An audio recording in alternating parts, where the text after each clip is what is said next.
But it was just really funny to imagine Batman just sitting there in the pews, just like, all right, I know something's going to go down. I'm on high alert. I'm watching out. And then all of a sudden the guy comes up and just, yeah. And like, is that Batman? Is that fucking Batman? Yeah. Harvey Dent, once Gotham's district attorney, was horribly scarred by underworld kingpin Boss Maroney. Although Batman tried to save him, Dent's left brain damage transformed him into a violent criminal. They were like, shh, I'm not here. Justice. For Gotham. For Gotham. Don't worry, Harvey, I'll save you. For Gotham. Fucking slide into battle. Slide into battle. For Gotham. For you, Harvey, I'll do anything. Justice. just imagine him like wearing a fucking shitty disguise. He's still wearing the whole Batman outfit, right? Just him wearing khakis and a fucking button-up shirt, and he's got a shitty wig on. And they're like, "Wait, is that Batman? Is that fucking Batman? Is that Batman? No, shut the fuck up. I'm not Batman. Shut up." What is going on, everybody? Welcome to the RBS Cinema Podcast. I know Kung Fu. Show me. This is Sparta! I'm thinking I'm back. Why so serious? Avengers! Assemble. I'm Batman. You better lawyer up, asshole. Because I'm not coming back for 30%. I'm coming back for everything. I'll be back. You shall not pass! RBS. Lovely. Welcome everybody to a brand new episode of RBS Cinema. This week's episode, we are talking about planes, trains, and automobiles.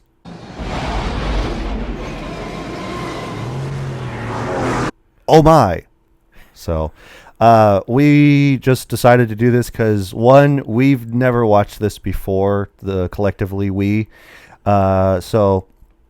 Plus, if you're just joining us for the podcast, we decided to switch up how we're talking about movies. And instead of talking about movies that we just feel like talking about, we're talking about newer movies that come out on DVD, and sometimes the occasional of streaming, of going like, hey, I want to talk about this new Netflix movie.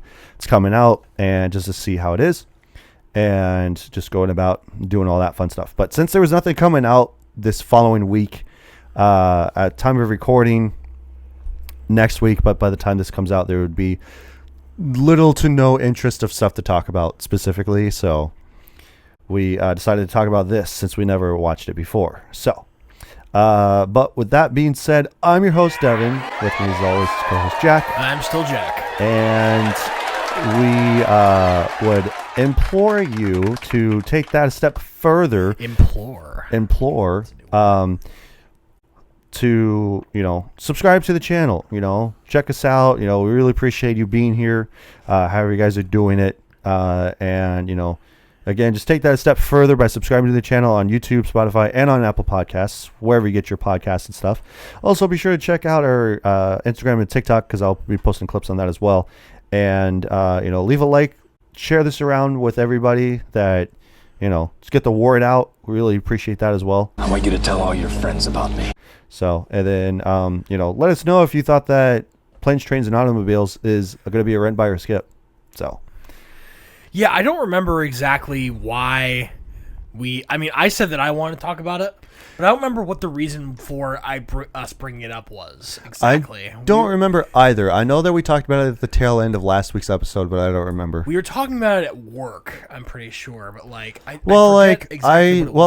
I remember that I didn't have anything on the docket for this week, and I was just like, I was going to leave it up to you and Lou to decide on what we wanted to talk about. But Lou is completely out of the game for the rest of this month, so it's going to be another episode just me and Devin. Yeah. Hopefully Lou is back in the month of June, but he's got a lot to plan right now. He's going to be getting married here shortly. Yeah. So probably by the time that this episode comes out, he will be a married man. So if that's the case, then yeah, it will actually be. So congrats to Lou for getting married, tying the knot. I'm already married, so give him hell. But not quite there yet for me. Next step is going to be you for the podcast. Probably not for a while. So we'll see.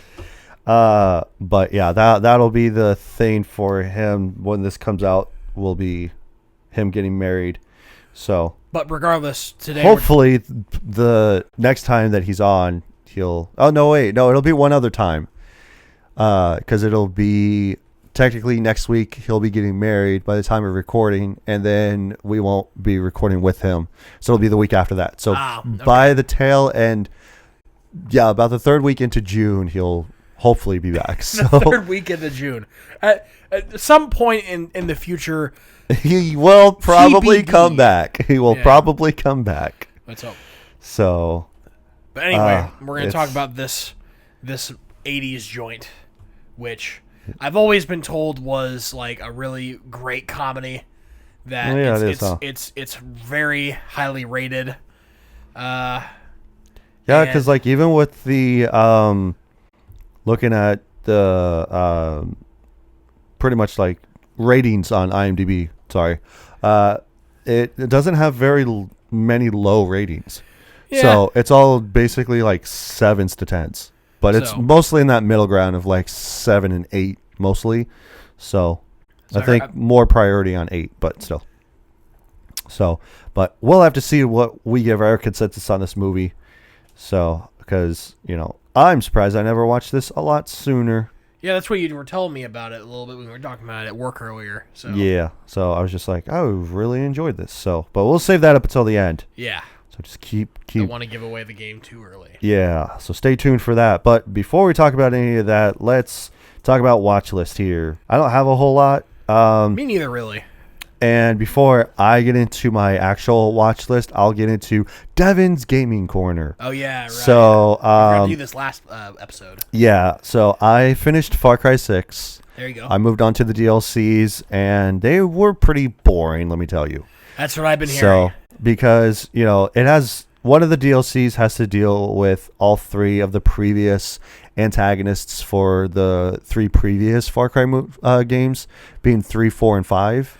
What I've been told is that its gameplay loop is pretty repetitive. And, yeah, all 3 of them are pretty repetitive because it's just like with each one of the characters, it's derived of their own psyche, like their own mind. So you play as one of them, and each one of them has to go through their mind to do a certain thing. When you do that, it's all pretty much the same across the board. So that's why I didn't finish the 3rd DLC, because it was just like, okay, well, if the 3rd one's going to be the exact same, then I don't care. Same like, as it ever was, you know? Yeah, because pretty much what it is that, you know, each one of them has their own storyline. That's fine. There's no problem with that.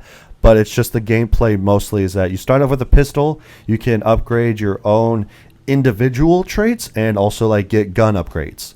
So by unlocking them. So what you do is that you run around the island to different parts of the map, and the map is pretty small, but you just run around. There's no vehicles, there's no like planes or anything like that. You just run around, and you could eventually upgrade to get a like a 4-wheeler, but you know that's only if you know you play it. Yeah. So but like you know you accumulate certain type of currency. So you know like for Vosses, it's like money, actual money. And so you run around, and there's different points in the map where you can unlock different weapons, as well as like get certain attributes to unlock certain things. So like you have like these quote unquote coins that you can collect to make your person a lot better and stronger and stuff. Yeah. So like once you beat like a trial of some kind, you get like, oh, you get an extra life. And it's kind of like, you know, you die, you repeat it. So you don't like you keep your upgrades if you die, but then you have to go back and you have to restart all over again. It's a roguelike. So yeah, it was pretty boring. It was lackluster. I got bored of it, so I didn't through the 3rd one, which is fine. I'm pretty sure I'm not missing much. But moving on to what I'm currently playing is the Lego Batman: Legacy of the Dark Knight, the new one. So. Yeah, I don't want too many spoilers about this. No. I do plan to pick this up. Yeah, it is super good. It's super well made. Arguably, probably the best Lego game to ever be made. Really? It is open world. It plays just like the Batman Arkham games. That's such great news. Yeah. So you get to drive around in the Batmobile, and when you glide, it's not just like, oh, you're falling. Like it actually kind of just makes it seem like that you're flying. Yeah. And there's like wind tunnels, so you could actually like fly around. By gliding and stuff like that. So it's actually pretty cool. I do like that. The combat plays just like the same, you know, like you beat up bad guys. You could also make your combo counter go up, as well as like counter enemies and stuff like that. So it's pretty cool. They also mix a lot of the movies together. So it's strange because they start off with the beginning of Batman Begins, and then it goes into him going into being the Batman. Okay. Because that's supposed to be like a couple years of, Batman being a thing. And then it goes into more of Batman Begins because like you're supposed to take out Ra's al Ghul, and it goes into 89 Batman with Michael Keaton, and then Batman Returns, and so on and so forth. So Okay. it streamlines it through that, but it also mixes in different villains and stuff in a pretty interesting way because like the quote unquote technically in chronological order for the Batman movies, it would be Penguin is introduced in The Batman. Right. So getting into my actual watch list, because it's Batman centric, so I decided to watch Batman Begins. Okay. Again, because it's been a little while since I've seen it, so I'm like, fuck it, I'm gonna watch Batman Begins. And then I also got nostalgic because I got into chapter 3 of the game, and it played like at certain point in Batman Forever. Okay. So I was like, okay, cool. So now I'm getting nostalgic, so I'm just going to watch Batman Forever. So fuck it. All right. So both of them are super good, obviously, like super goated. And it's been a while since I've seen Batman Forever. I think the last time I watched it was like a few years ago, as well as Batman and Robin. So that might be my next Batman movie I might watch, possibly. But yeah, I forgot how quirky and fun Batman Forever actually is. So because like it's one of those nostalgia movies that you grow up watching, and then you're just like, oh yeah, I remember this. Like at the time you're like, fuck yeah, Batman, like let's go. And then like you kind of get this more sophisticated taste for movies of going like, oh, I don't like Batman Forever that much because like it's kind of dumb, and it's dumb Batman, so who cares.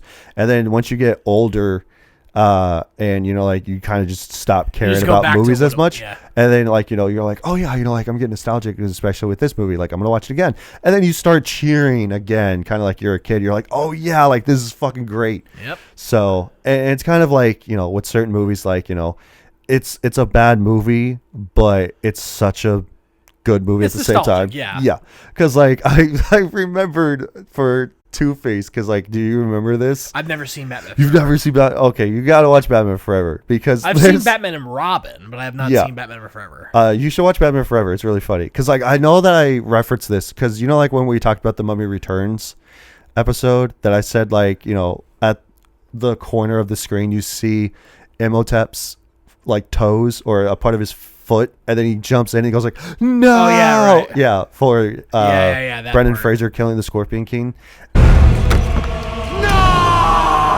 And like the same thing happens to the Riddler, because at a certain point in the movie, Two-Face is walking through like his house or his hideout or whatever it is, and you see, because like it's zoomed in on the big face that's in the background, and then it pictures back into Two-Face and like his two wives, girlfriends, whoever they are.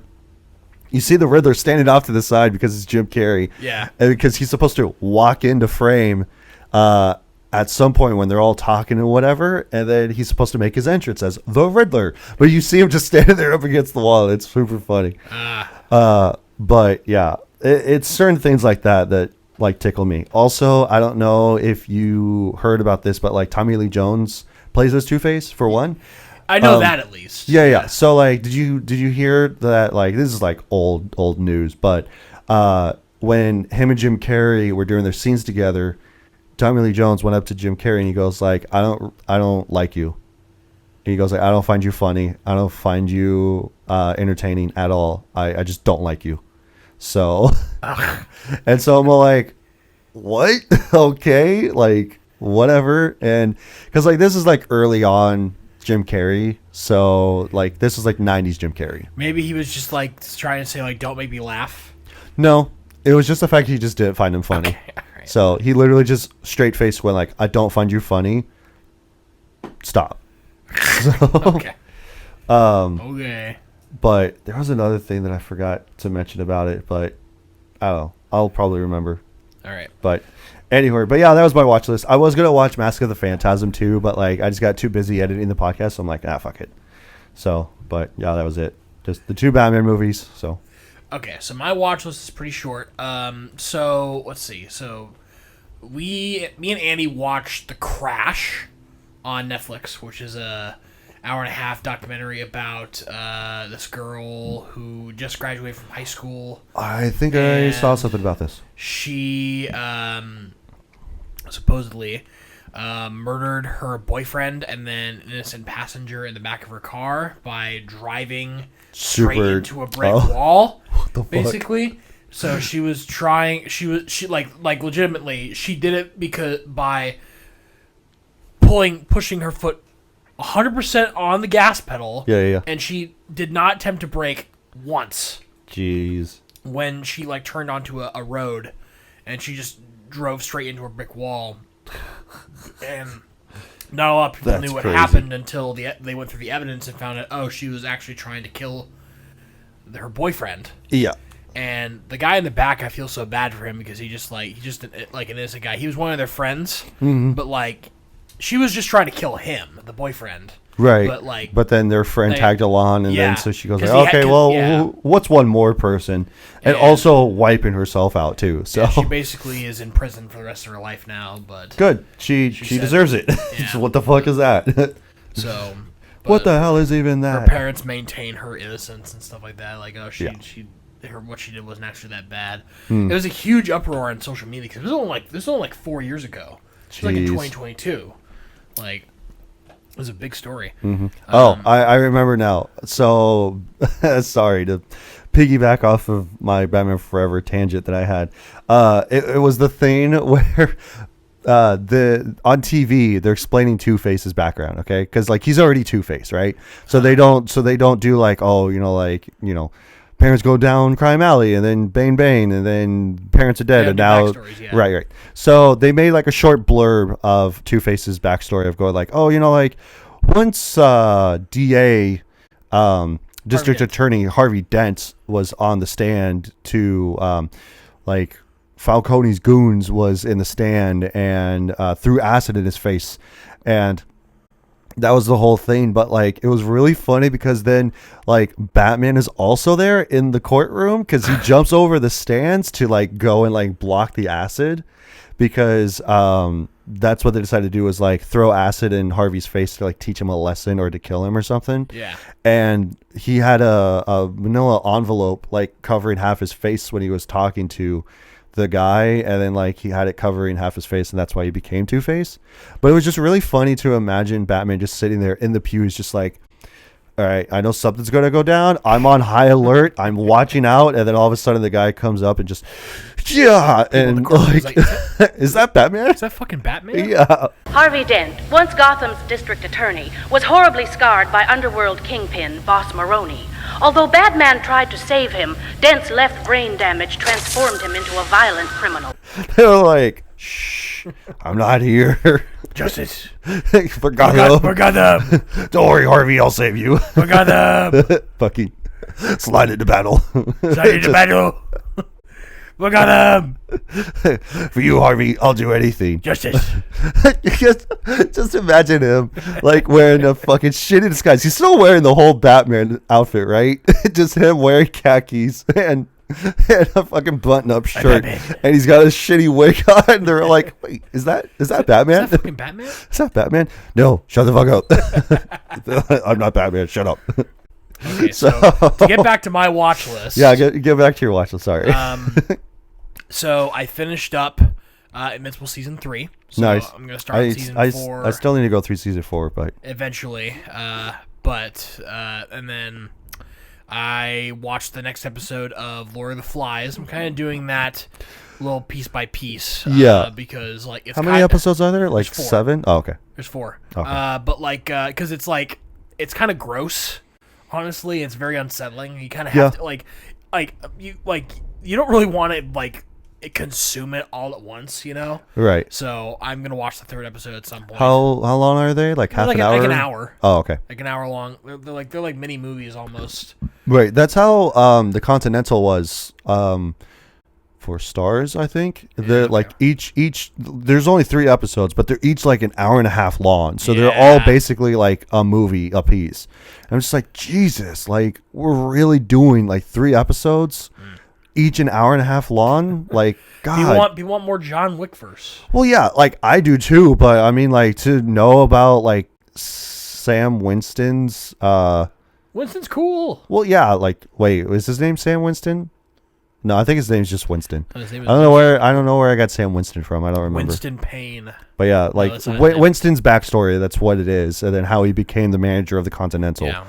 So, but yeah, I don't know. The last thing on my list that I want to mention is I watched Cool Runnings because of John Candy. Because of John Candy, because I was watching Trains, Planes, and Automobiles, and you know, I was like, John Candy's character comes on screen and it's like, wait a minute, I recognize this guy. Yeah.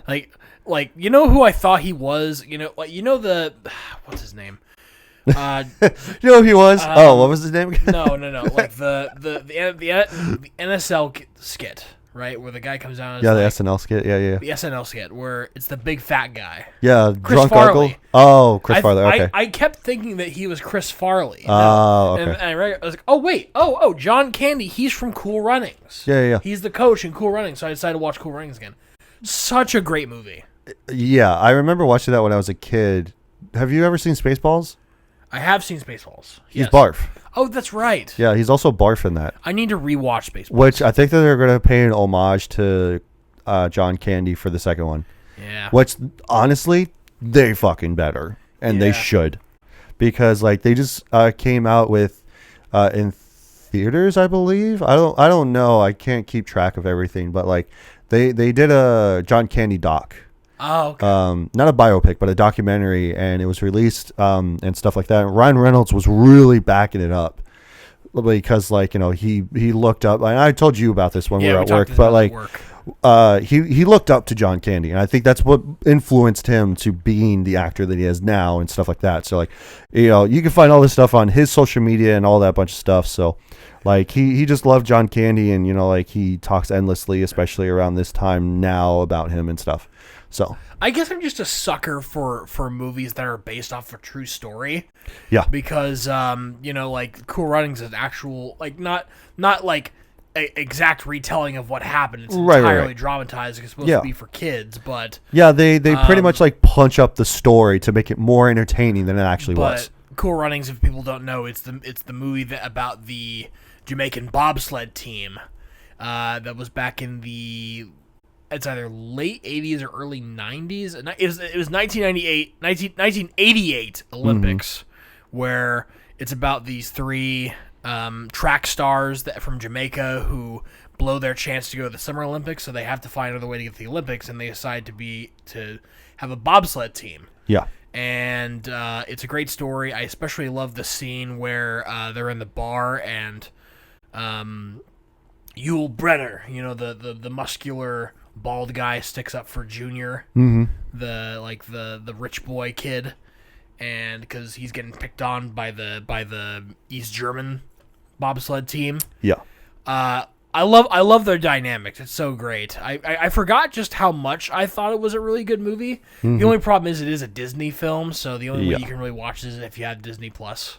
Right. But really, really solid movie, even though it is kind of for kids, you know? Yeah. I mean, like, you know, there's certain movies that, you know, we as adults still would watch. Like, even last week, you watched a bunch of, like, quote-unquote children's movies, but, like, you know, we grew up watching them, so it's all, like, it's fine. I did it just because I had... I mean, like, there was, like, what was it, like, last year around Halloween, I decided to watch Ernest...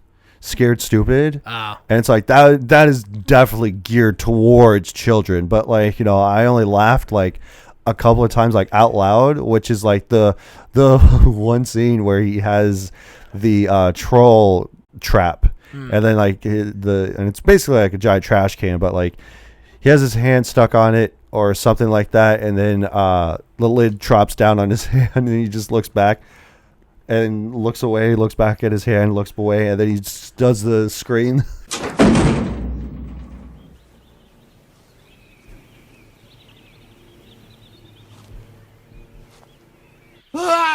And there And there are some movies that are made for kids that are absolutely terrifying, like Monster House. Yes, I remember. That movie is... That is the only reason why that I still remember what a uvula is. That movie is so creepy. Yeah. Like, which and all the memes are gold because it's like the one where it's like the pizza delivery guy. Yeah, he's playing in the arcade and then he goes like, "Oh man, I gotta run!" And he runs out. He comes back and he grabs the kid's fries and he eats them. You just have so many things edited for him to be eating. And it's just like yeah.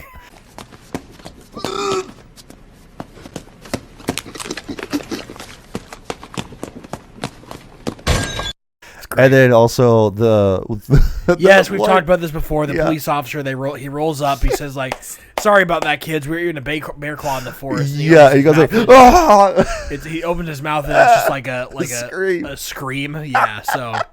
All right, kids, this better be good. I was in the forest wrestling with a bear claw when we got the call. Yes. I too have seen that meme. It's great. It's so great. The movie itself is it's pretty haunting. Dark because like you've also got the old man of the house too, where he's like running around with a fucking shotgun, going, "Get off my lawn, fuck you!" I don't think he has a shotgun. I think it's just like a giant shovel or a bat or something like that. Yeah, something to that effect or something. I don't know. But it just turns out that like his house is his wife. Yeah, which is crazy. And like that's the only reason why that I still remember what a uvula is because that like they're in the house and especially in the walkway when they walk in, it's like its mouth. Yeah, and so she goes like, "Oh, if the carpet's the tongue, then that must be the uvula." And then the little boy just goes like, "So it's a girl house." And then they both look at him going like, "What?" Yeah. So. That movie is already like creepy because like an old house is already scary enough, but then it's like a living thing, right? And like I gotta watch that movie again, man. Honestly, I was thinking about doing it too, rewatching it. But yeah, and then like you've got the creepy old man, who's just creepy looking, So yeah. But anyway. I think that they like do something with the house and now it's normal or whatever. I don't remember. I don't remember. So, but. Yeah, on a darker note, I didn't remember how John Candy died and stuff. Yeah. So I looked it up and it said that he died of a heart attack in his sleep in '94. That's so terrible. That's what happened. So he was 43. I never knew any of this stuff. I just knew that he died. I just didn't know how or when. So just to be on a darker note here, but like and I love that on the AI overview for Google, it just goes like, oh, like he had genetic things, and then like his obesity and his lifestyle and everything like that. It's like, well, yeah, duh, like he was a fat funny man, so duh. But yeah. Oh wow, Steve Martin's still alive. Yeah, he's still alive. And so is Martin Short.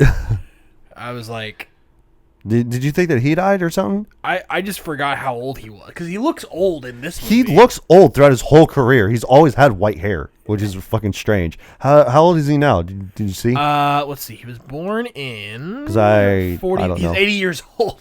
Oh, now he's 80 years old. Oh, okay. 80 years old. He doesn't look 80 though. That's what's crazy too. Like, and he doesn't look like how he is in this movie, but like he definitely does not look 80. I can tell you that. So. I don't know. Take your vitamins. I remember very fondly, like the only movie that I remember like seeing Steve Martin is Super Bowl 2002. Yeah. Like, because that would always show up on like Cartoon Network and stuff like that. Like for some reason they only showed the second one. Yeah, it was kind of strange that they would only show like sequels or something. But like I would remember seeing him in that movie. Yeah. And then this is the other movie that I've seen him outside of that, as far as I remember. I've seen him in plenty of stuff. I just don't remember off the top of my head what else I've seen him in. But I don't think he's done a lot of voice acting work. I think he's just mostly not a ton. He did the remake of the Pink Panther. Oh, so that's right. Cheeseburger. Yeah. So, that whole thing. My dad loved the original Pink Panther, which is going to get I think a 4K re-release. So I should actually sit down and watch it just to see how humorous it was. Because my dad loves that movie and he fucking has a huge laughing fit every time he watches it.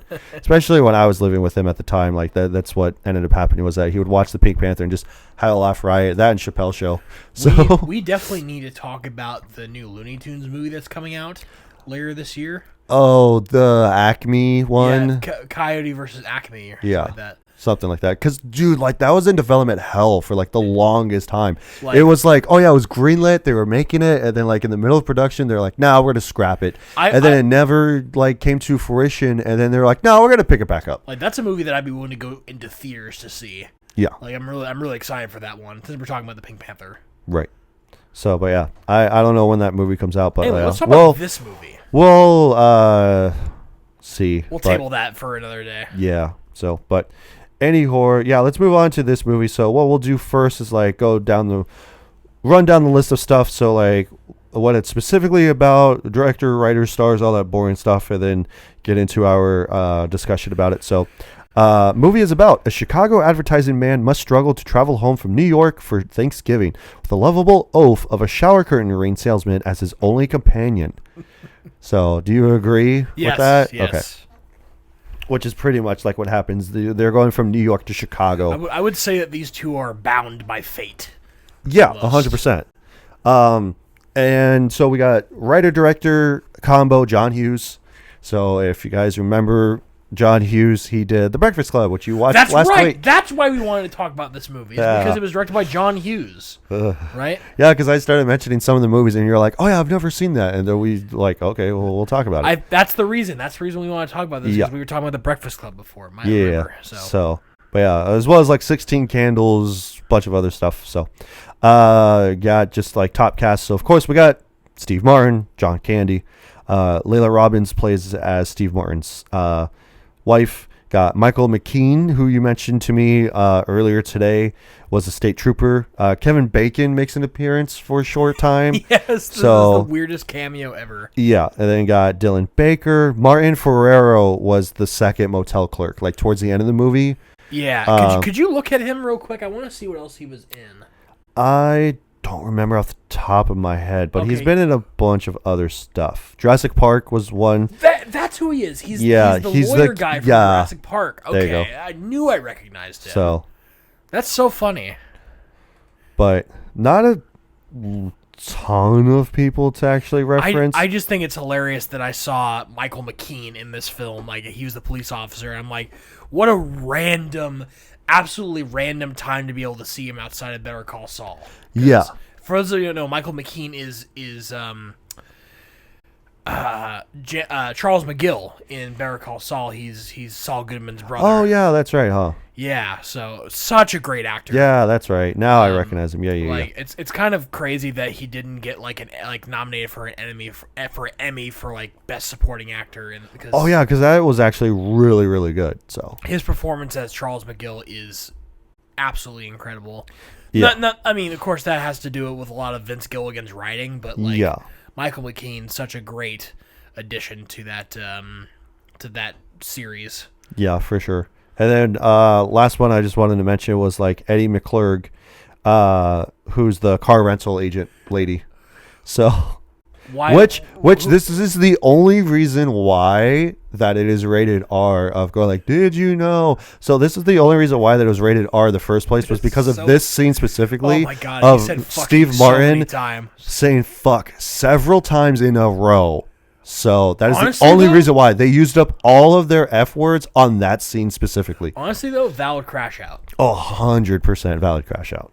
So, and then just moving on to taglines here. I've only got a few. So, Steve Martin had no reason to panic until John Candy came along. So, I think it's probably just like, oh, it's in the trailer. Pack in the laughter. So, and then last one is just what he really wanted was to spend Thanksgiving with his family. What he got was 3 days with the turkey. Wow, that's so rude. Yeah. So. Come on, man. Yeah. Imagine being typecast as a fat guy. Well, I mean, like, that was also Chris Farley. Chris Farley was also typed as the funny fat dude. Even in Cool Runnings, they were being like, "Damn, Irv, what happened to you? You kind of let yourself go, huh?" Yeah, exactly. Because man. You know, man's alone. Yeah, it was the same thing for with Chris Farley being in Beverly Hills Ninja. If you've ever seen that. Never seen that. So his quote unquote half brother is Luke Kane from the original Mortal Kombat movie. Oh. And so he's trained as a ninja, but he's like a fat white dude, and everybody else is Asian because they're martial arts. Because comedy. Because ninjas are Asian. Because racism. Yes. Exactly. So, but yeah, and then like, he is just a fat white man doing martial arts. So, but I don't know. Anyway, moving on to this movie specifically. It was a bit weird for me because I was talking about this with Devin before because I had to verify if we watched the same version. Oh, yeah. Because for whatever reason, like when I watched it on YouTube TV, I didn't know if there was a title crawl or not to this movie because like the way it was advertised is because like YouTube TV sometimes just pulls from different like channels and stuff like that for their movies, and this one was weird. like, no, this film has not been formatted in any way. Right. Like no bleeping, no cutting, no bullshit or something like that. Mm-hmm. And I assume that also meant that they cut out the opening title crawl or something like that because when I started the movie, it was just straight into the boardroom at the advertising agency in New York. I was really confused because I'd never seen a movie like that open like that. So I asked Devin it just immediately starts and you're like, what the hell? Immediately starts. Did I miss something? I was expecting it didn't say planes, trains, or automobiles anywhere. I was expecting maybe. And it didn't say directed by producer stuff like that. Starring, none of that. It just got straight into it. So I was wondering if that was the case for you, but it sounds like we watched a little different version. Because I rented it through Fandango at home, and I believe, if I remember correctly, it was just in big, huge letters that were stretched out that it just said planes, trains, and automobiles, and then it started. Yeah, it's the first time I ever really encountered something like that. So that's because I know that at the end of the movie, they finally make it. Steve Martin finally makes it home, offers John Candy to come with him to spend Thanksgiving, and it ends after he goes to his wife, and then it just cuts to black, and then it just says directed by John Hughes, and then you go through all this bunch of stuff. So I think that's basically where all the credits end up, is just at the end. So, but I did think it was really I'm going to stop with comedy movies or just comedic things that happen of going it was really funny when, because I find that to be annoying myself. So this would be the only time I say this. I did find it funny when they're in the boardroom meeting and their executive is at the head desk and he's just looking at the thing and Steve Martin's just looking at his watch and he goes I gotta go, I gotta get on a plane, and he's talking to his coworker Owen. I think it was Owen, if I remember. Whatever day it was. And he's I gotta go, I gotta get on a plane so I can go home. And the exec puts it down, and then he's looking at them, and then they're just oh yeah, whatever. And he looks back at it, and then they leave. And before Steve Martin gets on the elevator, he goes fucking 2 hours just to be oh yeah, let's reconvene after the holidays. We'll see you after that. So I also he inhales. Yeah. For a long time. Oh, yeah. And then he finally exhales. Right. And the whole thing with this whole getting the cab skit is that his buddy tells him going hey, you're not gonna make the 6 o'clock. Yeah, you're not gonna make the 6 o'clock. You might as well just stay here with me. Get on the 8. And because you're you're not gonna get a cab or be able to get to the airport on time at 6. And if he would have waited, I'm pretty sure that it would have been a lot smoother if he went to the 8 o'clock. So yeah, you get that sense a lot in this film. It's this film does actually have a plot, unlike a lot of some comedy movies don't necessarily have a plot, just hijinks. Yeah, it's just this happens and then this happens and then in this movie happens. Hijinks ensue. Yeah, from the get go, automatically, because it's the thing where your boss tells you what Steve Martin said already was spent 2 hours is for him to look at a fucking advertising, just for him to say, okay, we'll reconvene. Yeah. After the holidays and stuff. I'll see you guys after that. And it's just that's just so funny. Steve Martin's character has just been beaten down like a dog all throughout the course of this movie, 100%. There are some points where you feel yeah, he kind of deserves it, but there are other times where I'm that man. I know. Well, especially at the beginning part of the movie, I think the first half of the movie, he's just an asshole. So Well, I mean, he's kind of just wants to get home and like do it as easily as possible, you know. Well, yeah. I kind of understand where he's coming from. That's what I thought to myself a lot during watching this movie is like, Steve Martin is the straight man, right? And then John Candy is the lovable oaf, right? And I thought to myself like, you know, I consider myself to be kind of the straight man a lot of the times when we talk about stuff. Yeah. So I see. I can get where Steve Martin's coming from. Well, yeah, he's so a little could bit of a be. jerk sometimes. Yeah. But like, he's been through a lot of stuff. Like he had a lot of patience. Yeah. And you could tell, like, at some points, you could definitely tell it was wearing thin, and then it would like get better for a little bit, and then he would crash out again. Yeah. And it's just like, what would you do in the same scenario? Right. You're trying to get home, and it's like that's my worst fear during traveling is delays and cancellations. Yeah. Because like he's trying to get a cab, and you know, like the first thing that happens is like Kevin Bacon shows up, and like he's also trying to get a cab, and then they're going on a foot race, and then he trips over a trunk. And he just goes like, what the fuck? And then like he pays this guy $75 for his cab. And he goes like, oh, you must be one hell of a salesman. He goes like, worse, I'm a lawyer. At first he gives him $50 and it's like, he offers him $50 and he goes like, like any man that's willing to spend $50 for a cab can spend $75. Probably can spend $75 and it's like, fine, here, take it. And then while he's talking to that guy, somebody else comes in and puts his trunk into the cab, which doesn't close, by the way. I think it's I think he has like a bungee cord or something like that. So and we find out later that it's John Candy. Del Griffith. John Candy. Yeah, because then they get to a stop and he opens the door and he goes like, "Hey, you stole my cab," and he goes like, "Oh," and it was spooked me. So funny because later on at the airport. Wow, I'm having a major deja vu right now. But yeah, so like, at the airport, they're sitting across from each other, and he's reading a book, and then he just goes like, and he just goes like, hold on, I think I know you, and then so because once he puts the book down, he Steve Martin recognizes him too, and I love the fact that when it cuts back to him, it's him in it's a shitty fucking thing that they did, but they just plastered over a taxi door, and then it just turns to him sideways, and then he turns around and he just goes surprised look.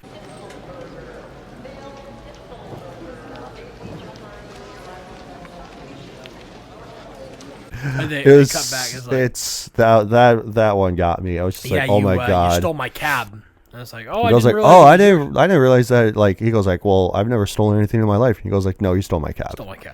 He goes like, oh man, I'm so sorry about that. And I have this whole thing. Can I get you a hot dog and a beer? And he goes like, no. And he goes like, well, then just what about a hot dog? And he goes like, no, I'm really picky about what I eat. And he goes like, he's had this all written down because I thought it was this hilarious. He goes like, some coffee? No. Milk? No. Soda? No. Some tea? Lifesavers? Slurpee? And he goes like, I knew you. Some coffee? No. Milk? No. Soda? No. Some tea? No. Lifesavers? No. Slurpee? Sir, please. Just let me know. I'm here. So, because he just goes like, no, I'm fine. Come on, man. The guy's trying to apologize. Right. But I think he just wants to forget about it and just move on. So, honestly, when you're traveling alone, you kind of do just want to keep to yourself. I totally get where Steve Martin's coming from. Yeah. His character, what's his character's name? I feel bad Steve for Martin? Not knowing it. Neil. Yeah, Neil. I get where Neil's coming from. Cause it's like, this kind of shitty thing happened to you, and by some coincidence, you managed to run into the guy again. You kind of just want to you keep running into him. Just, it's fine. Whatever. I just want to have a little bit of quiet time now that I'm in the middle of traveling. Yeah, because even on the plane, he's constantly talking to him, and he goes like, and of course he's sitting to him right next to him. Oh yeah, 100%. Yeah, because he has this problem with, he bought a ticket for first class, and they ran out of space because they're just like, and he goes like, oh okay, well I really want first class. My seat in first class. I paid for first class 2 months ago. It's like, I'm sorry, sir. I'm sorry, but when we land, you can also get the difference. He goes like, I don't want the difference. I paid for my seat in first class. Yeah. It's like, sorry, can't help you. But yeah, then it was the thing where He's sitting next to him, and he goes like, "Hey, yeah, I'm just trying to read this, like whatever." And he just goes like, "Oh, okay, like I get it. I don't want somebody else to be blabbering next to me and stuff." Yeah, he goes like, I hate that. He goes like, "Oh yeah, if I am too much, just like jab me in my jobs or whatever." And this is where he like. He won't shut the fuck up. He mentions that he's a shower ring salesman. Yeah, he goes like, "Best in the business," and he also has like a little flip book thing. Yeah. So that he like flips out and he goes like, "Oh yeah, these are all the different ones." He's trying to read the brochure basically of like, the airliner, like just try to ignore him. I was like, like you think they would like hit it off a little bit more because he's in advertising, then he's in sales, so right. Like, you think they would be like have a little bit more to talk to about, right? Like he could advertise the shower curtain rings or something. Like. He's the most unfriendly Midwestern man I've ever seen. 100%. Because Midwesterns, especially like people up north, if you get to chatting with somebody from like Wisconsin, it's like they'll talk forever. They have the good old Midwestern goodbye, which is like, "Bye, I'll see you later," and then they continue to talk about something else because something else pops up. I have been a victim of this. Yes, as somebody, me too. I've done both. As somebody from the Midwest who likes to talk a lot, I have been in these scenarios where you kind of try to want to wrap it up, and then people just keep talking. Yeah, it's pain. Oh yeah, especially when like your mom. Right, you when you were a kid, you would go to the grocery store and your mom would see a best friend of hers, or like, cause it was worse. It's like, Susan, what's up? Like, how's it going? Blah blah blah. It's so funny because my mom's name's actually Susan. Oh my god, is it? Yeah, my mom's name's actually Susan. Fucking shot in the dark there. Shit you not. Like it's worse because she was a teacher, so she would run to former lots students of stuff, all the time. Right. And I'd be like, "Mom, I want to leave. Can we go? I want to go home." I was like, I just got this candy bar and I want to eat it. Like, please, Mom, can we go? And it's like, no, I'm not done yet. And it's like, hold on. Agony. Yeah. Absolute agony. So. 100%. Because I've been on both the receiver and receiving end of just being like the good old Midwestern goodbye. And it's funny because I didn't grow up in the Midwest. I grew up in Arizona, so I grew up in the desert. It kind of gets ingrained into you when living here for long enough. Well, I mean, like my mom's originally from here, so everyone's most people around here are pretty friendly. I would say for the most part, because like we live in Nebraska, so whatever. Like if you want to have a conversation with someone, more than likely they'll humor you and then be like, just leave me alone. Yeah, right. Yeah, kind of reminds me of back on the Marvel thing, where it's like Nick Fury's talking to Cap in Winter Soldier when he goes like, originally his dad's all like, "Oh, like walking down the street, he'd wave, people would wave back, they'd say hi," and then like, a few years later, he'd walk down, say hi, and people would be like, "Get to stepping," and stuff like that. So yeah. So, but let's move on to the because like when you were talking about like blabbering on and stuff like that, let's blabber on to the next scene where like they get to the hotel and stuff the first time. Yeah, they land and then it's like, oh yeah, your flight's canceled. Yeah. A big snowstorm and right, because they had to land in Wichita, Kansas. So I didn't even know there was an airport in Wichita, to be honest. I didn't know that either. I mean, to be fair, my wife would know. She grew up Southwest Kansas. So. Yeah, not a lot of people realize that there's an airport in Omaha, Nebraska either. Right. But there is one. So surprisingly, they land just like all the hotels are booked up. It's like, hey. I feel really bad about spilling he talked about like, oh, like you probably called your wife when you first got off the plane. I actually got a hotel room. So, and then especially where there's the one guy that's laying down and he's sleeping on the floor up against the wall, and he goes like, I guess I'll come with you. Because it's like I can understand the apprehension of like, okay, you're a stranger. Like I know we haven't a lot of like experience in the past day or so. Like you stole my cab. Then we met back at the airport, then we're on the plane, and it's like, listen, I know that we've, had, a conversation or two, but, I don't think I really want to, go with a stranger, but then, obviously, he sees the guy sleeping on the floor, again, another fear of mine is, I get stranded somewhere. And you have nowhere to go. I have nowhere to go, because all the hotels are booked up, so I have to, sleep in the airport, big fear of mine whenever I travel, the intercom announcer was the teacher from Ferris Bueller's Day Off, which is another John Hughes movie. I remember him as he's the guy in he's in The Mask. Oh yeah, that guy too. He's also like a big, like my big notable thing that always pops into my head growing up was the eye drop.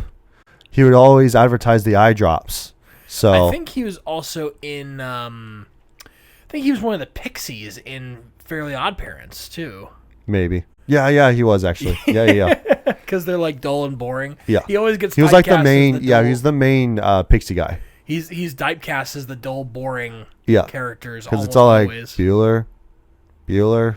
So, but yeah, so like, they get to the hotel and everything, and then like, he's just like a slob and stuff like that. So like, because first they find out they have to share one room. Yeah, because they don't have separate rooms. And they only have one room left. Yeah, and it's only one bed. And the fact that when Steve Martin takes a shower, the water runs out for a second. Shuts off, yep. And then it gets back on, and it's super hot. And he goes like, he finishes the shower, and then John Candy's torn apart the bathroom, and then he's only got a washcloth to just dry himself off with. Yeah. And so like later on in the night, because John Candy had like, it's one of those hotels or motels rather, where it's got like the massage. Yeah, and like putting a coin into the machine to make the yeah. I was like, damn, you don't get that anymore. Very 80s. Yeah, you don't get that anymore. If you do, it's very niche, and it's only like in specific places that you go. But one of the things was that Steve Martin's laying in the bed with him, and he just goes like, "Oh yeah, sorry about the beer." And he just goes like, "Why would you?" Beer off screen. Yeah, he goes like, "Why would you think of having what was it, like a shaking bed with beer on it would have been a good idea?" Because like the beer got shooken up so bad that it exploded on the bed. Yeah. He goes like, "Well, I can sleep there if you want." He goes like, "No, it's fine. I just want to get some sleep." Also, like John Candy's character is a smoker too. So yeah, which is very like, I don't know. It was just something about him smoking like throughout the course of this movie just like hit for some odd reason. Just the way that he looked while he was smoking. Yeah. Because like later on in the movie where he's like when they're driving down the highway or the interstate, and like he's doing the what is it? I have it written down. The do the mess around. Yeah. And he's got it in his mouth the whole time. Around. And it was just great just to see that whole shtick. So, but yeah, so like, the whole thing with Steve Martin yelling at John Candy about him going like, "Oh, didn't it ever occur to you that I was reading the barf bag? Like, that should have given you a clue to shut the fuck up." Yeah, just leave me alone. So, and he goes like, "Oh, like, hey, honey, here's, I forgot his character's name, but like, here's John Candy. Here's Del Griffith." Yeah, it's all like, he's got really interesting stories, but here's a gun because like, you're going to want to blow your brains out by the end of it. Here's a gun so you can shoot yourself when you're talking about him. Yeah. And I think, that's so like, oh man, I just remembered that, like, that goes real full circle because like he introduces Del to his wife when they get back home. Yeah. And like, oh man, the ending of this movie is so great. Yeah, and like go ahead. We'll talk about that when we get to it. But like that callback to like when he's talking about like, hey, but introducing to him his wife. That's really good. Oh yeah, because like the other like really heart wrenching scene is this one where John Candy just goes like, because I have this all written down so that way I wouldn't forget it. But he goes like, "You want to hurt me? Go right ahead if it makes you feel any better. I'm an easy target. Yeah, you're right. I talk too much. I also listen too much." And I'm like, oh, fuck. Yeah. Like, that hits so hard. And continuing on, "I could be a cold-hearted cynic like you, but I don't like to hurt people's feelings. Well, you think what you want about me. I'm not changing. I like me." And I'm like, oh, fuck. And that's also what the biopic is called, too. Or the documentary is like, I like me. Yeah. It's called John Candy, I Like Me. So, and like, I'm like, oh fuck, that's a great title for it. I gotta watch this, right? I'm like, dude, like after watching this, I'm like, now I have to watch the doc, because like, I mean, John Candy is an influential actor and everything like that. Like he's comedic funny man, fat funny man. But it's the thing where it's like you have lines like these that he gives a great performance in. And he's still funny throughout the course of the movie. Yeah, he's still a fucking like a comedic fucking ball of fun It's supposed to be a comedy, but sometimes it gets real. Yeah, like this specifically is like, I like me, and then he goes like, my wife likes me, my customers like me, because I'm the real deal, or I'm the real article. What you see is what you get. I like me. My wife likes me. My customers like me, because I'm the real article. What you see is what you get. And like, I never really understood that when I was watching Family Guy, because Family Guy made this reference too. Oh. And it's like Peter and Lois, they're having a disagreement about something, and he goes off onto this whole quote, and I'm just like, God, like, where is this from? And then like, it also chimes in with the music too behind it as well. So, but yeah, like, no, like that quote alone is top tier, greatest quotes of all time, 100%. So like, that is one of the realest thing that happens in this movie. Yeah. Which is concrete, cinematic masterpiece of all time. But I mean, like, that's also the reason why that they called his doc like I Like Me. Because he was his truest self, whether he was on screen or not. Like, he was his truest self. That's really nice. So, moving on to, like, after this whole thing to lighten the mood a little bit. They make up and then they go to bed. Sleep, yeah. And they're wrapped around each other. Because John Candy is spooning him. And like, why did you just kiss my ear? Yeah, I was going to say, he goes like, Del, why did you kiss my ear? And he goes like, why are you holding my hand? He goes like, where's your other hand? He goes like, between two pillows. Those aren't pillows. And they're like, ah. And then they like do some, they start like, stretching. Yeah, they start flexing to like make it manly. And then especially Steve Martin goes like, oh, did you catch the Bear game last night? Bear game's on. It's going to be a good team this year. Yeah, he goes like, oh yeah, I think we're going to go all the way this year. Del, why did you kiss my ear? Why are you holding my hand? Where's your other hand? Between two pillows. Those aren't pillows. See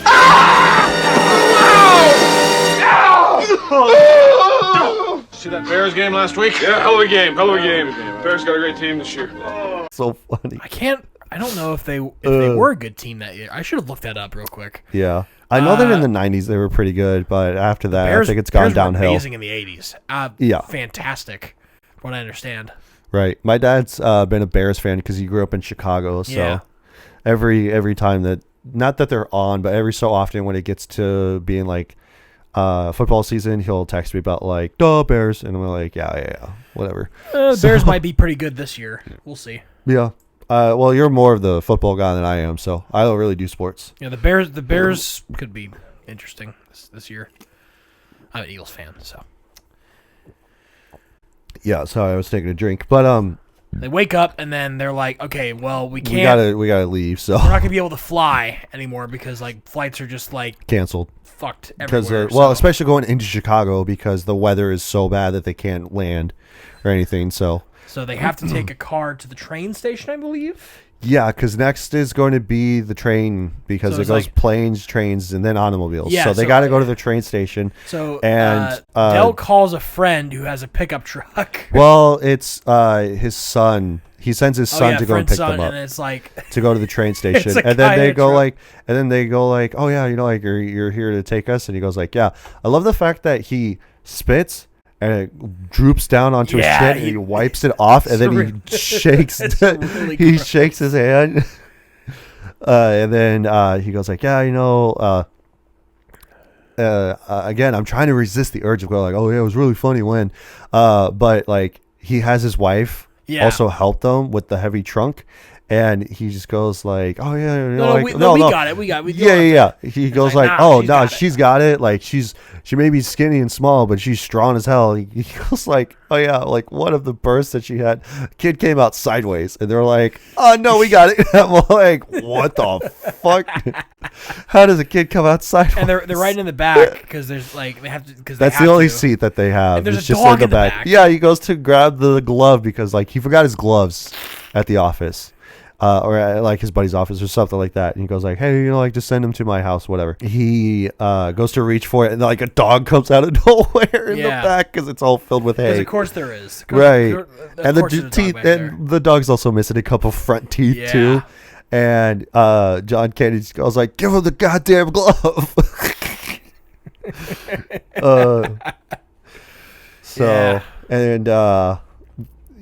So when they stop. they're all frozen over, like their teeth are chattering, and so it's the dog. The dog is just like baring its teeth too. Oh God. But yeah, then they get on the train and then they're like, oh, like I'll buy you a train ticket. It's fine, whatever. This is when they part ways for the first time. Yeah, you think they're going to part ways. Like, okay. Yeah, and then later on the train breaks down. Are you kidding me? And even one of the conductors, he goes like, how the fuck does this happen? Type of thing.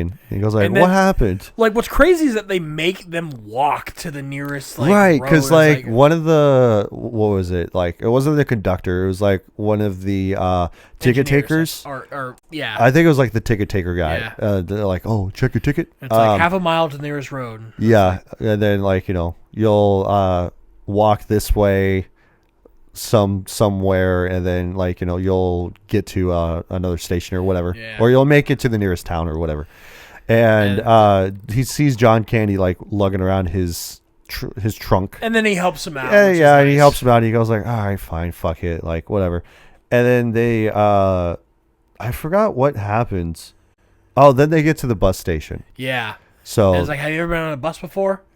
And it's like, you might not like it so much. Yeah. Because then they ride on a bus, and then like they start singing songs while they're on there. Yeah. And then Steve Martin starts to like chime in with one, and he goes like, "No, anybody? No." Looks back they look back. And then like, John Candy just goes like, "Flintstones, make the Flintstones," and I'm like, "Oh, Jesus Christ!" And then they drive into St. Louis. Yeah. And they're trying to get to Chicago, so they have to go to St. Louis first. Yeah. So and then they try to do that whole thing, and because like I don't want to just go like in sequence of specific things that happen, but like definitely hitting like the big stuff. Because then after that, like sometime later, they part ways again. Yeah. And then Steve Martin gets to the rental car place. Yeah. Because he gets on the shuttle and then he goes to the rental car place and he goes like, okay, like it's in this lot. So okay, cool. So he goes to the lot. The car's gone. He goes like, are you fucking kidding me? And then he has to walk back 3 miles. Walks back all the way to the place. Yep. To the rental place. Of they dropped probably, what was it, 10 F-bombs? Because let me see. I have like the quotes because like the first number one quote is Del saying like I like me, and then the second one is him just berating this woman, on there, and so she's like on the phone with her sister or like her friend or something like that. I think it's her sister, but she goes like, oh yeah, like I'll see you guys this weekend, blah blah blah, whatever. How can I help so you? she goes like, welcome to Marathon. May I help you? And he goes like, yes. And so she goes like, how may I help you? And he just goes like, you start by wiping that dumbass smile off your rosy fucking cheeks. Then you can give me a fucking automobile, a fucking Datsun, a Toyota, a Mustang, a Buick for 4 fucking wheels and a seat. I don't know if I can say a lot of F words in a row because it's YouTube. I'm gonna refrain from continuing on with a lot of the F bombs. But a lot of profanity. Yeah. It's a lot because let me see. Just like a second here. So there's absolute payload of profanity. Yeah, because there's 1, 2. Yeah, let's count them 3, up. That'd be funny. 4, 5, 6, 7. Sorry, this is gonna take a while. 7, 8, 9, 10. 11, 12, 13, 14, 15, 16, 17 altogether, because she goes like, I really don't care the way that you're speaking to me, and he goes like, and I really don't care for the way your company left me in the middle of nowhere with keys to a car that isn't there. I'm also doing a really good job of not saying the F word here. And I really didn't care to walk down a highway and cross a runway to get back here to have you smile in my fucking face. I just wanted to get that one out there. Yeah. I want a car right now. And she goes like, may I see your rental agreement? He goes like, I threw it away. And so she goes like, oh boy. He goes like, oh boy, what? She goes like, you're fucked. Yeah. May I see your rental agreement? I threw it away. Oh, boy. Oh, boy, what? You're fucked. And then right after that, like he goes outside and like starts talking to the one guy. Yeah, he gets and he's talking to the guy, and he's also cursing at him too. Yeah. He goes like, "Hey, buddy, I don't really like the way they're talking to me," and he goes like, "Well, I don't care." So, and he goes like, "All right," so he punches him. And then he lands in the street, and then John Candy almost hits him. Yeah, guess who shows up? It's John Candy again. Right. And it's like, oh my God, what happened? I almost run this guy over. It's like, he this goes guy's like, pissing me off. Yeah, he goes like, "Get him out of here." And he goes like, "I'm not doing anything until you help him up." I almost ran this man over. Yeah, he goes like, "Have some sympathy and compassion, God damn it!" And he goes like, "Help him up." And he goes like, "All right." And he goes like, "No, don't do that." And he grabs him by the nuts and then pulls him out of the middle of the street. Then they're in the car driving, and and he's talking, and it's kind of like a higher pitched voice. I love that they like artificially increase the pitch of his voice just for that one joke. That's a great bit. Yeah, and then later on that night they're driving and stuff like that. They're driving on the highway, and Steve Martin he falls asleep. He falls asleep in the passenger seat, and John Candy does the mess around. He's smoking a cigarette, and he throws it out the window, but it falls in the back of the car. Yeah, and it's like after he does the mess around, because when he's doing the mess around, he's like swerving all over the road and shit, which is lucky because nobody else is there. So it's also Thanksgiving. When I say stop, don't you move a peg. When I say go. So it's like Thanksgiving night. The night before Thanksgiving, I should say. For some reason, they pull over. Yeah, it's because that he almost crashes. Oh, right. So, because... No, because they pull over before they go the wrong way. Yeah, that's what ends up happening. Because, he's doing the mess around, and then he flicks out the cigarette, and it lands in the back seat, right? Because the wind throws it back in through the crack. And then he's trying... So, it starts getting hot. So, he's trying to take off his parka. Oh, that's right. One side, because one side gets hooked. His sleeves get hooked. Yeah, both of his sleeves get hooked, so he's driving with his knees, his wake legs. up! Yeah, Grab and he for whatever reason he doesn't wake him up, and he just goes like, "Oh my god!" So he ends up going on the wrong exit, and then it's a fork, so he's got to turn left or right, and he can't. Because his arms are trapped. So then he slams on the brakes, and then they spin around. And then Steve Martin goes like, "What happened?" He goes like, "Oh, nothing. We almost hit a deer." Yeah. And then he drives back, and then they're driving the opposite way. And then there's a couple that's in the like, you're going other the side. Wrong way. Yeah. And so he goes like, "Oh, he's probably drunk. How the hell does he know?" And he goes like, "Yeah, how do you know?" And Steve Martin looks out the window, and he notices the snow patches on the side of the road. And that's what makes him realize. And then there's semis that are coming towards them too. Like, and then they drive right between them. Sparks are flying, and I have this written down too. And it's just like they turn into skeletons. For a second, they fly skeletons. Frames of them just becoming skeletons. It's just and then also John Candy is dressed up as the devil, and he's laughing at him.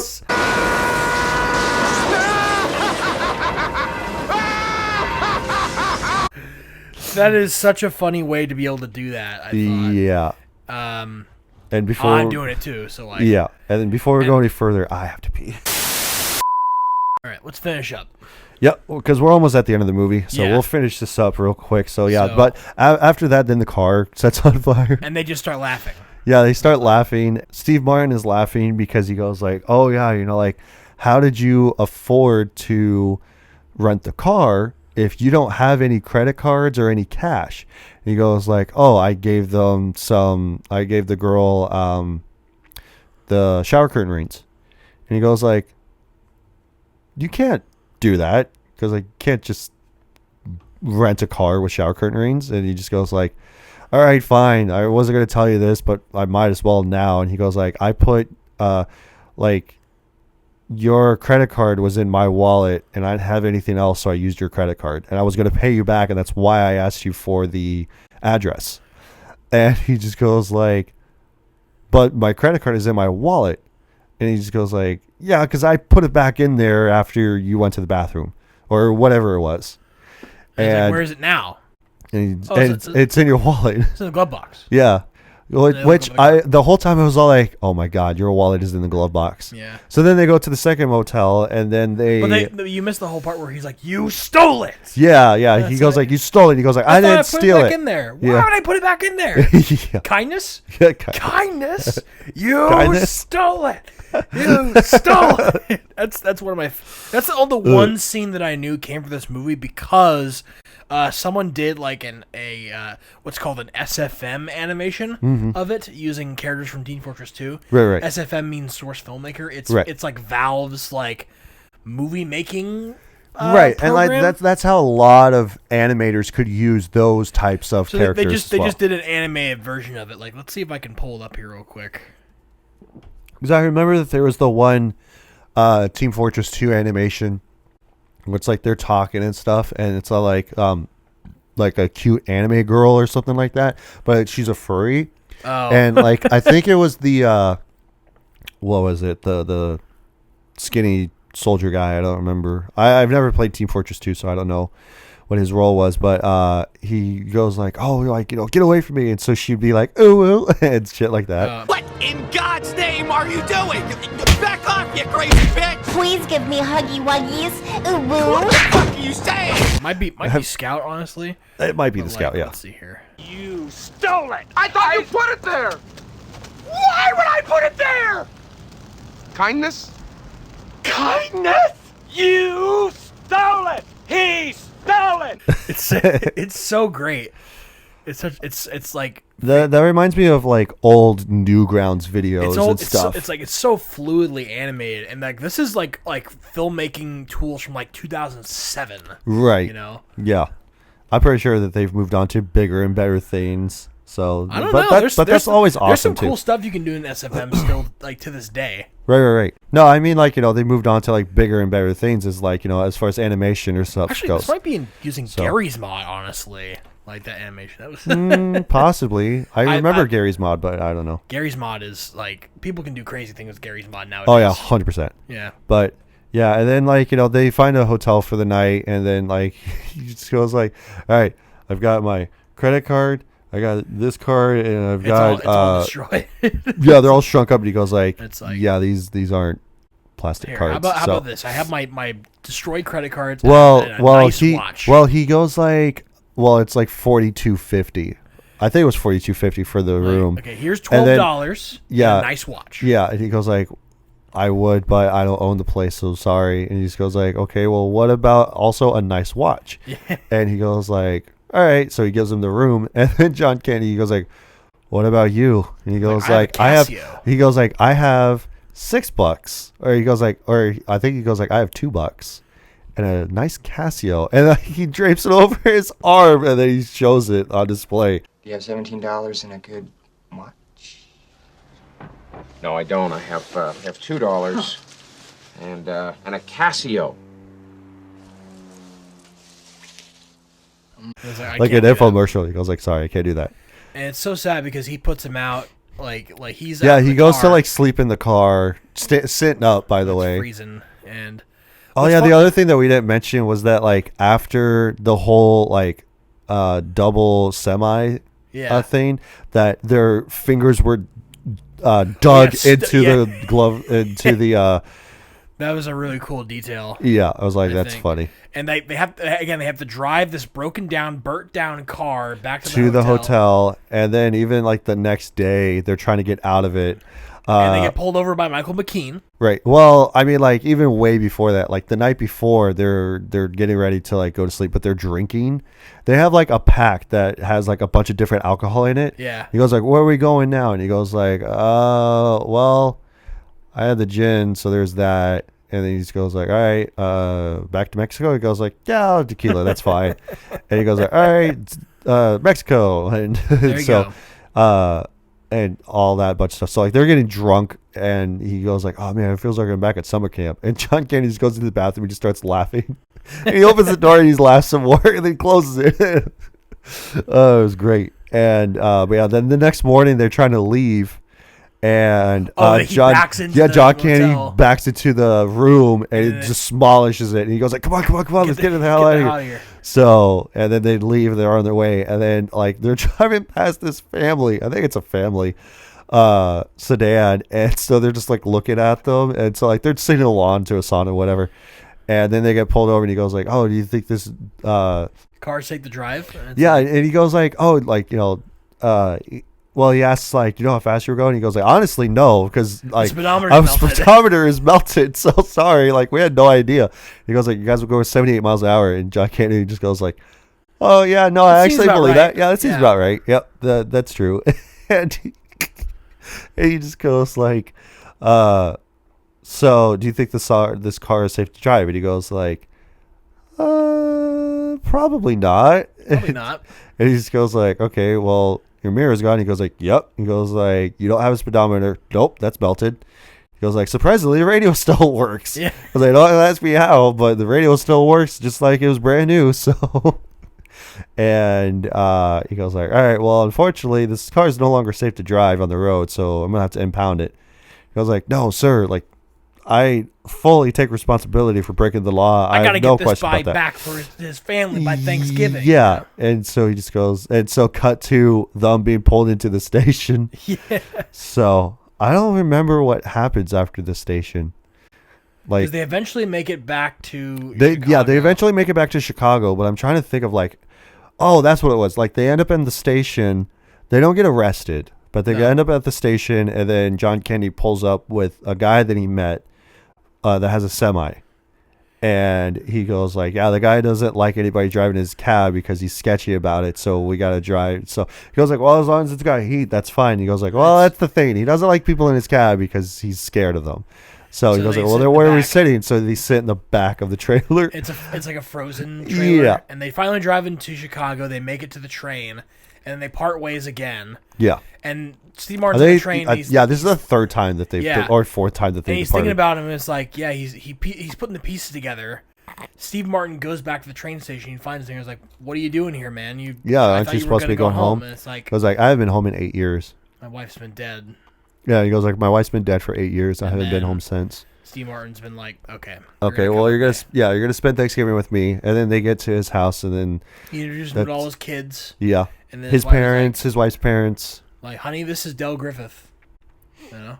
Yeah, and then that's where it ends. And the movie ends, and it's a nice send off. Yeah. So, but yeah, that's the end of Planes, Trains, and Automobiles, because like actually streamlines from Planes, Trains, and Automobiles. Yes. So it's not false advertising. There are all three of those things in this movie. Yeah. So, but yeah, I forgot one thing that I was going to mention about that. Oh, I posted this on like the Bad Movies Rule Discord that I was watching this, and somebody chimed in and he goes like, "Yeah, it kind of sucks that like his wife's dead body's in the trunk, and that the family finds out about that."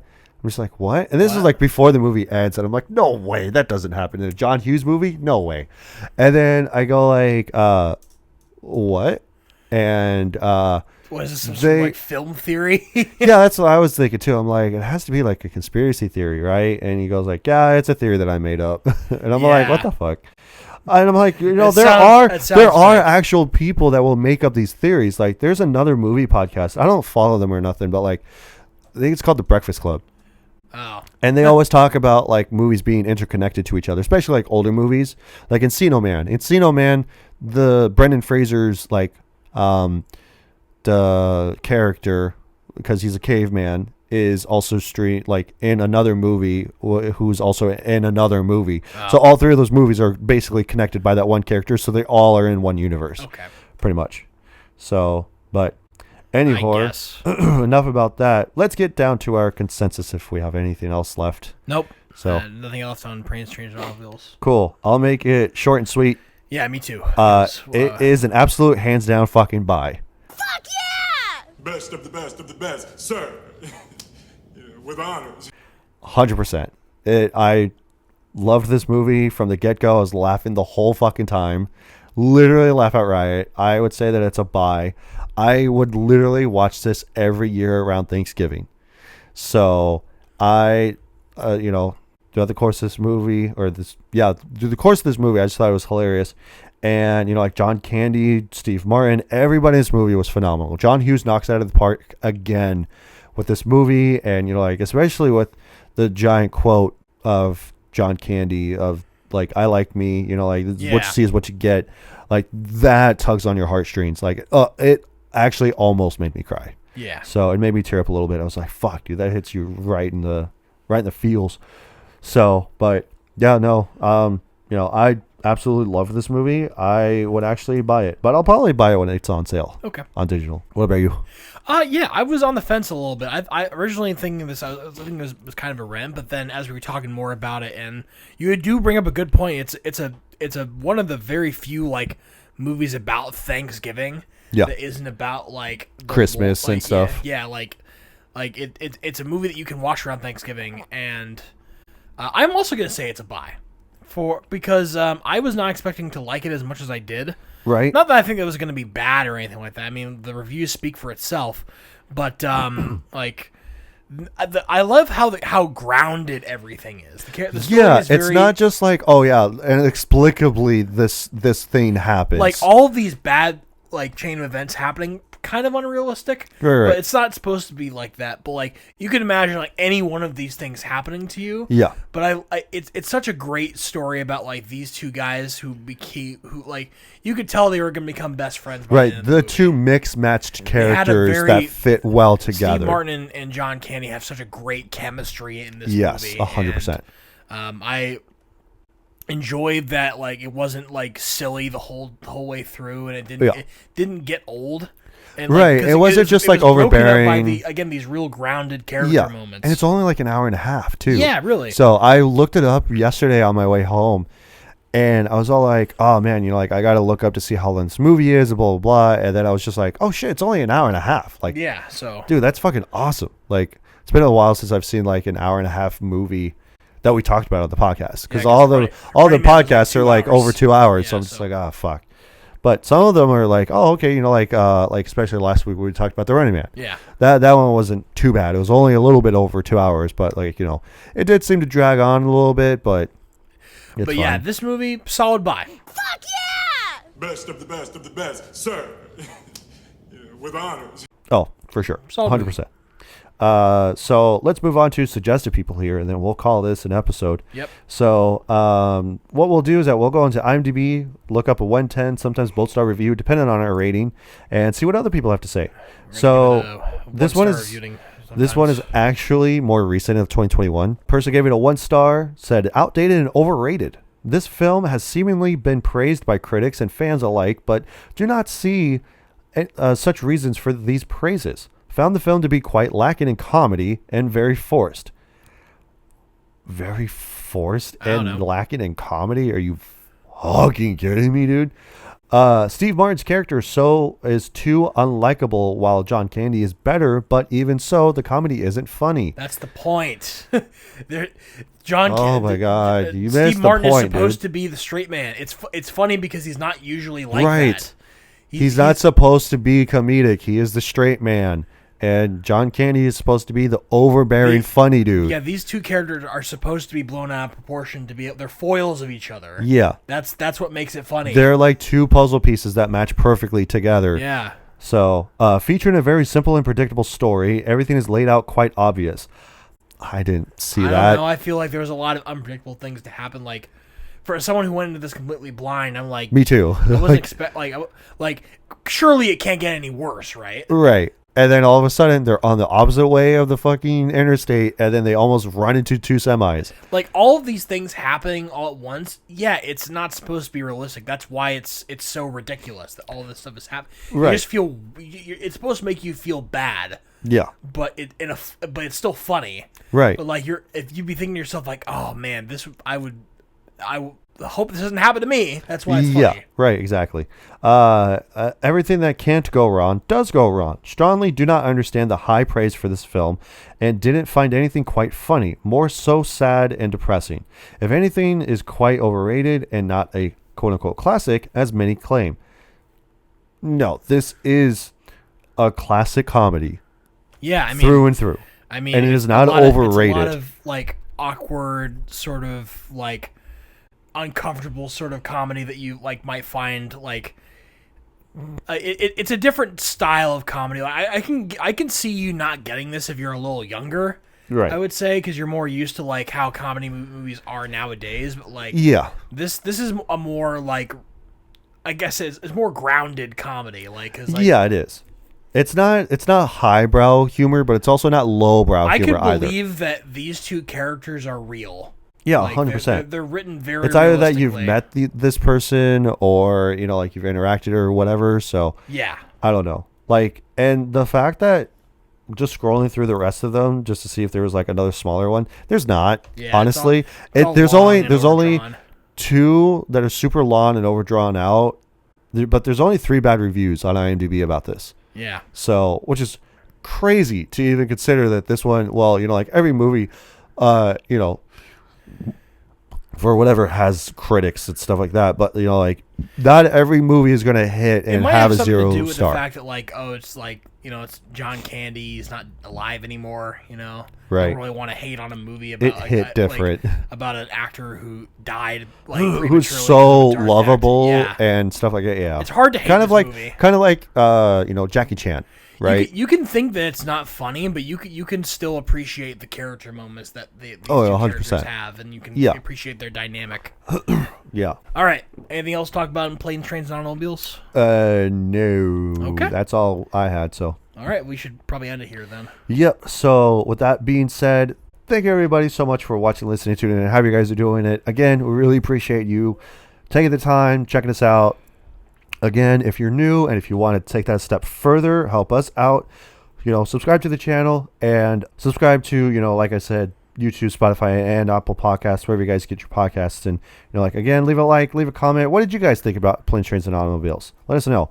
And we'll see you guys next week for something new. I think it would be Ready or Not. Maybe.